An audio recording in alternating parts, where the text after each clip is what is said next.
Olá! O pessoal que acompanha o canal já há alguns vídeos sabe que eu estudo as redes bolsonaristas, o bolsonarismo, né, enquanto um movimento político.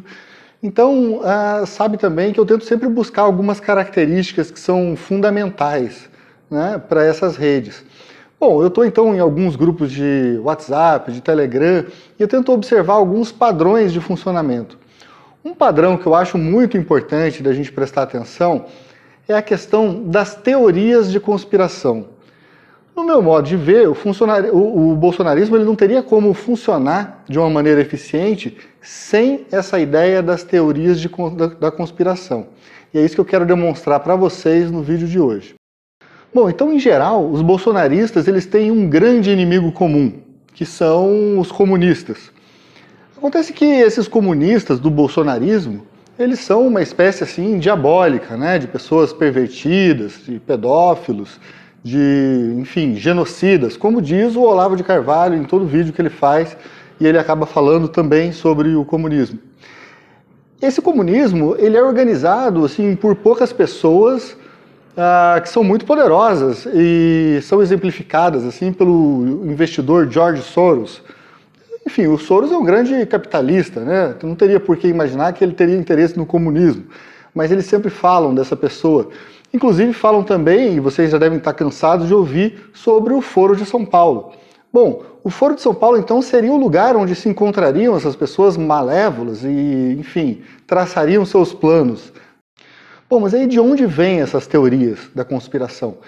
Elas são copiadas das teorias da conspiração dos Estados Unidos, né? Então é engraçado porque os mesmos inimigos do Bolsonaro são os inimigos do Trump, que aliás estão organizados nisso que eles costumam chamar de Deep State, né, ou Estado Profundo.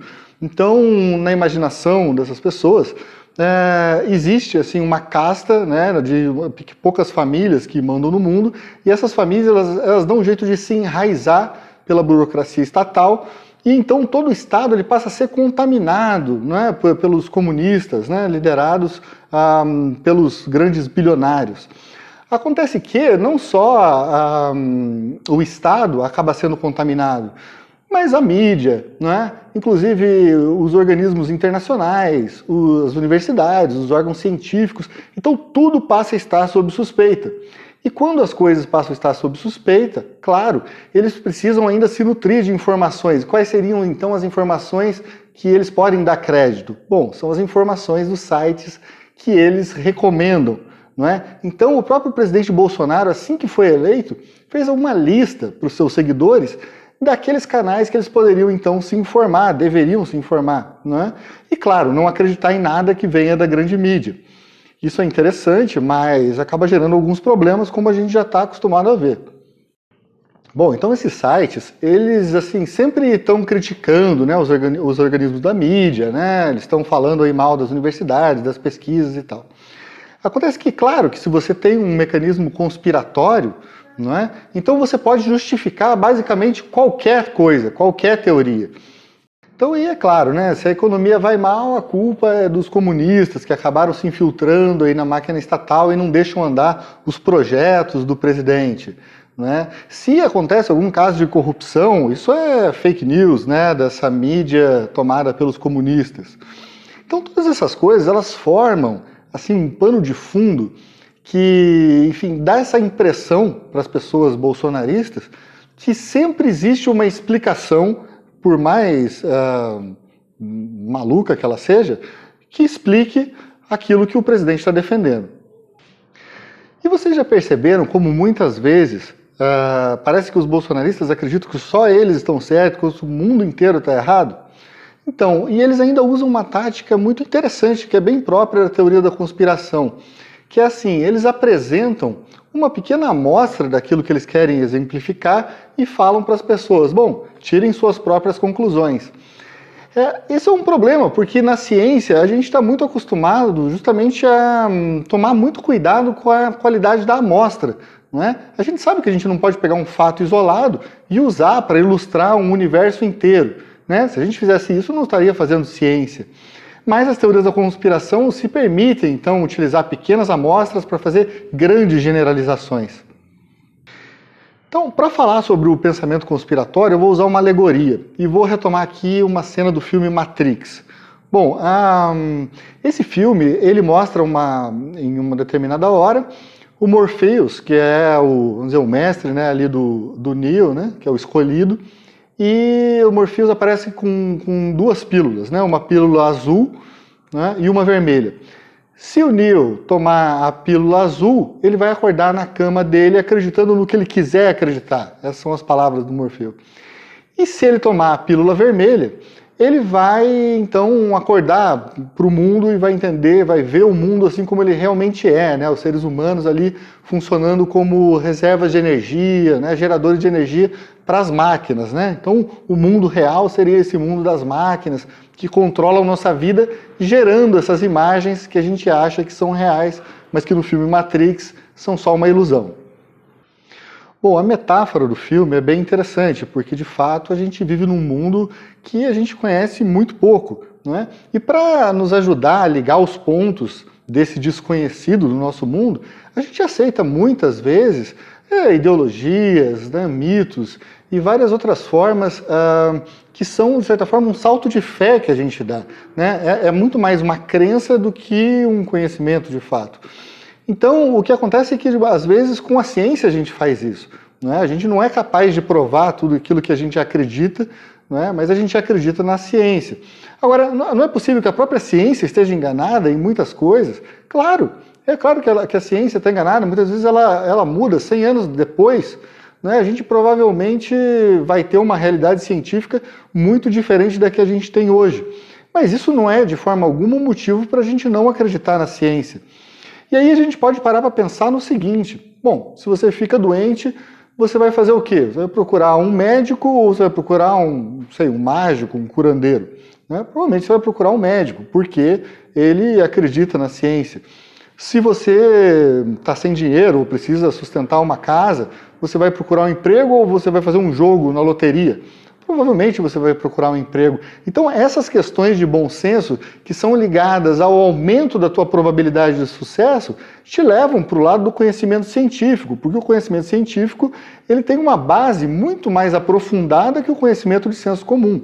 Né? Pessoas de fato ali dedicam a vida para conhecer alguma coisa. Então o mais natural é que a gente confie nessas pessoas. Isso não acontece no pensamento conspiratório. Né? De fato, as pessoas que acreditam em teorias da conspiração, elas são como aquelas pessoas que tomaram a pílula vermelha do Matrix e de repente caíram no deserto do real e elas ali acham que então são como escolhidos, que sabem de coisas que as outras pessoas não sabem. Né? Então elas sentem-se, então, inclusive impelidas a passar essa verdade que elas descobriram, não é, para as outras pessoas. Agora, pensemos, né, se a ciência é tão complexa, difícil, trabalhosa, né, ela leva tempo, ela toma muito esforço, então assim, parece estranho, né, que as pessoas prefiram confiar nesses pensamentos que surgem de mentes assim, que se consideram brilhantes e talvez muito iluminadas, né, que surgem então com essas narrativas que são as teorias da conspiração. Agora, não deixa de ser um pouco absurdo que justamente essas pessoas que se beneficiam tanto dos meios tecnológicos, né, que estão justamente se comunicando através de redes sociais, através de aparelhos extremamente complexos e que só foram possíveis de serem criados através do conhecimento científico, mas mesmo assim a gente tem no Brasil 7% das pessoas que acreditam que a Terra é plana. Né? Então isso é muito complicado. Temos pessoas que não acreditam na eficácia das vacinas, por exemplo, ou que acham que elas fazem parte de uma conspiração também dessas pessoas do mal. Né? Então isso é muito delicado, né? Isso leva a consequências desastrosas, né, a longo prazo. Agora, uma outra questão é que a gente tem levado esse pensamento racional de uma forma superestimada, né? Quando a gente vai pensar na crença. Porque a gente, em geral, tem essa ideia de que as pessoas creem naquilo que as convence em termos racionais.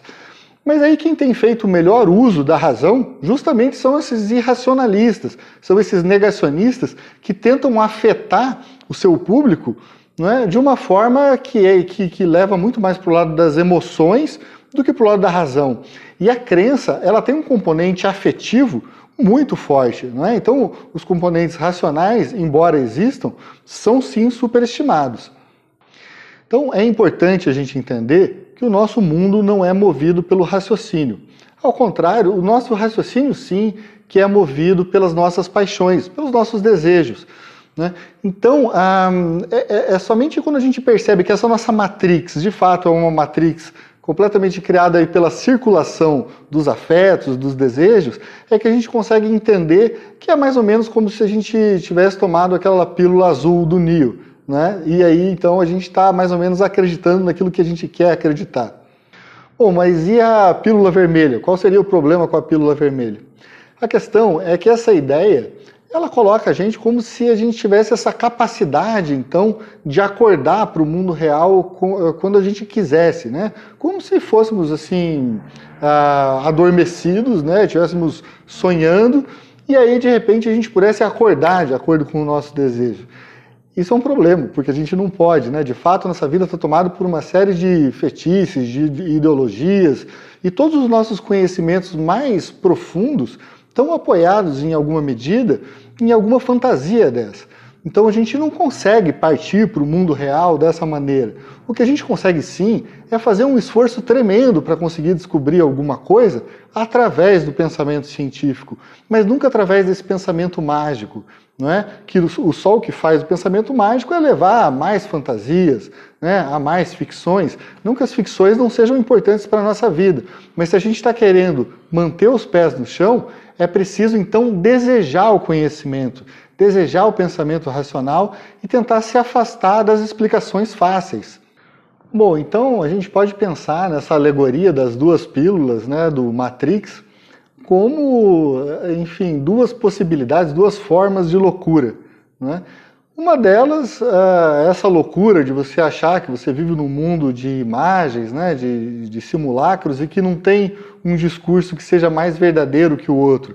Então você coloca aí em pé de igualdade o discurso científico, né, e os falsos profetas, por exemplo, né? Agora, o que eu costumo pensar é que é importante a gente, para buscar assim numa vida mais ética, não assim seguir todas as regras, né? Seguir todos os ensinamentos, os costumes que já existem na nossa cultura. Uma vida ética, ela pressupõe uma busca incessante pela verdade, uma busca que ela é sim desgastante, que ela é complicada, né? Que é a busca do pensamento científico. Você precisa buscar a causa que está atrás das coisas. Então, o que eu sugiro a vocês é justamente que não se deixem levar assim, pelos pensamentos mais fáceis, né, ligados assim, a conspirações, por mais interessantes que elas sejam, às vezes, inclusive, elas são verdadeiras, né? Mas não é porque uma conspiração é verdadeira que aquela pessoa que acredita em teorias da conspiração em geral não seja uma pessoa que tem uma estrutura de pensamento um pouco falha, né? Bom, então era isso. O que eu tinha a dizer para vocês é que realmente não existem nem pílulas azuis, nem pílulas vermelhas, não é? O que existe sim é esse mundo complicado que a gente vive, né? E a gente está aqui junto para tentar desvendar uma parte desse mundo, né? Conto aí com a colaboração de vocês aí para seguir no canal, né? Comentar principalmente, dar ideia de novos temas para a gente estar aí tentando destrinchar. Mas agradeço a presença de vocês e convido já aos próximos vídeos que a gente vai fazer, tá certo? Um abração a todos, até a próxima.